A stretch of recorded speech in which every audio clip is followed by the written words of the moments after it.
Hello, everyone. I'm ZHAO Chuang. Today, let's color the Lingwulong. When coloring Lingwulong, pay attention to the fact that the color of its abdomen should be slightly lighter. For many animals, the color of their belly is lighter than that of their back. One feature of coloring this time is that we'll use pink to embellish its elbows, or the root of its thighs, which will help to show the difference in the texture of its body. That is the key point of this coloring. Embellishing with pink will make its abdomen look softer than its back, which is very important. Besides, as there was keratin on its mouth, we need to color the keratinous beak different from the color of its body to show its hard texture. On its feet and hands, there were sharp nails, which were also keratinous structures, similar to the keratinous beak on its mouth. Let's deal with them in the same way. In addition, its tail was thin and long. Many scientists believe that its tail might have a decorative effect. Many lizards have rich patterns on their long tail. When drawing its tail, we can color it greatly different from its body, just as this model shows. This part of its tail is blue or green. Now let's color this Lingwulong. First, we can use light yellow to color the bottom half of the body of Lingwulong. Still, let's outline an area. We begin with its eyes. We can directly color its eyes, and its whole face.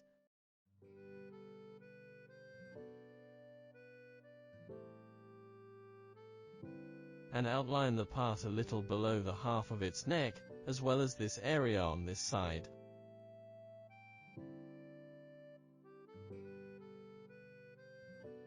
Let's first outline one area after another.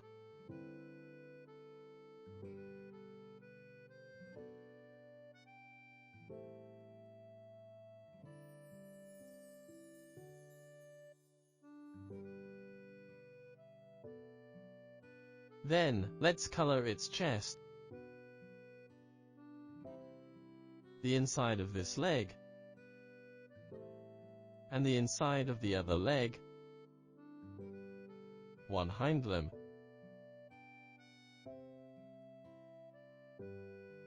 and we can only see a little of the inside of this hind limb.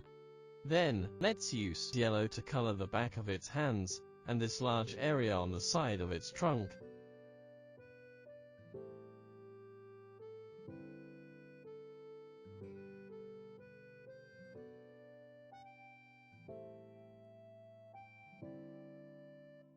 Now, we come to its tail. We can color only the lower part of its tail here. We'll use other colors to draw the rear part.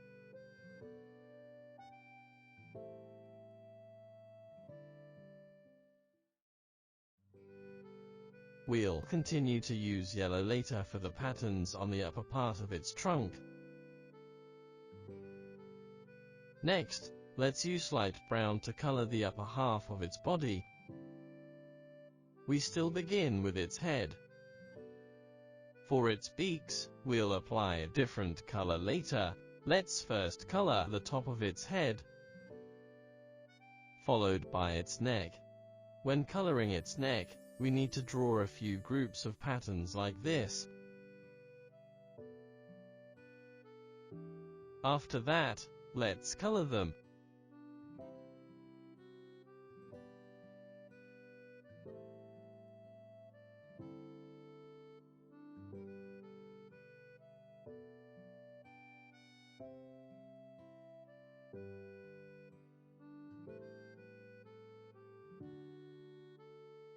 We can stop here at the moment. In order not to make a mess, let's follow the patterns we drew lastly to color the other parts of its trunk. For example, we can color this leg.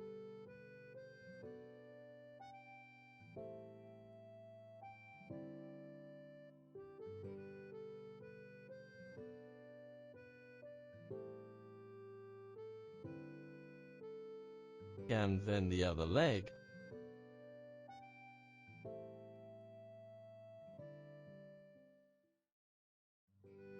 We only color this area, leave the upper part out for now.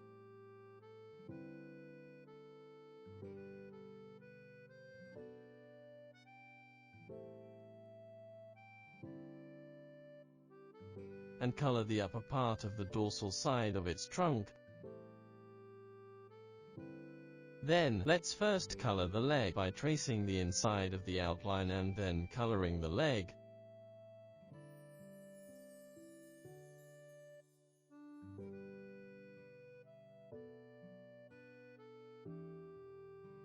Do the same to its other leg. We need to note that the 3 toes should be left blank, and we can only fill the gaps between its toes. When coloring its tail, we can't color it on a large scale. We need to draw patterns on its tail as we did on its neck.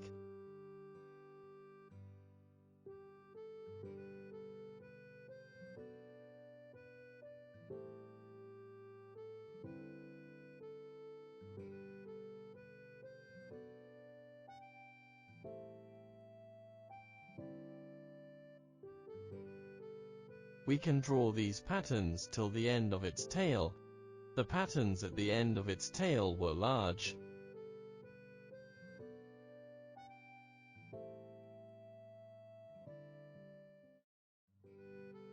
For this row of spikes on its back, we can also use brown for them. For the spikes nearby, we can color with 1 stroke, and for those further away, we need to color them one by one.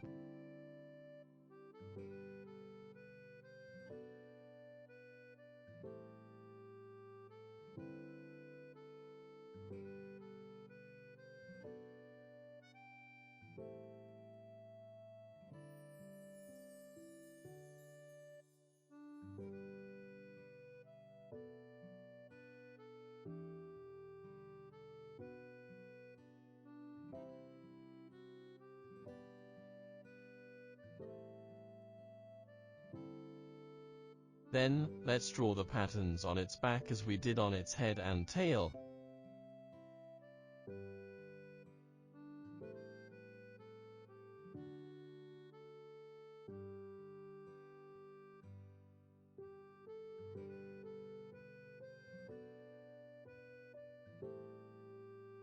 After that, let's color these patterns with light yellow which we used before, and we can just finish coloring them here.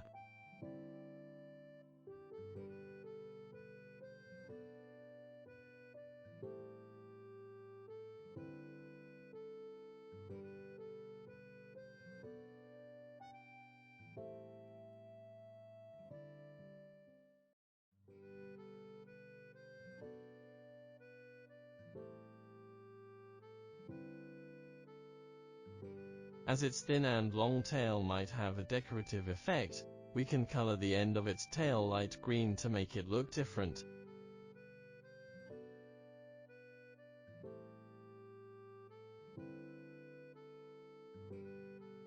Then we can use pink to color these areas of its shoulders.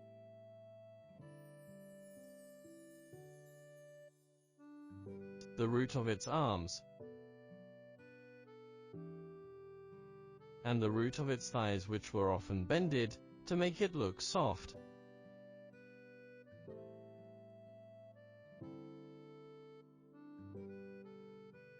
We can also use pink to color its throat, and the area around its eyes.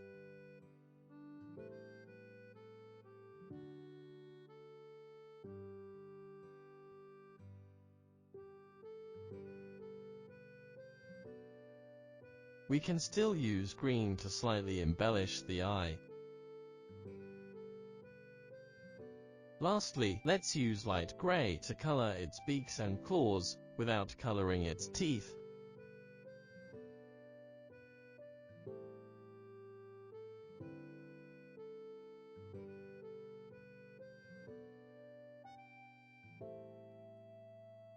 Good, like this, we've finished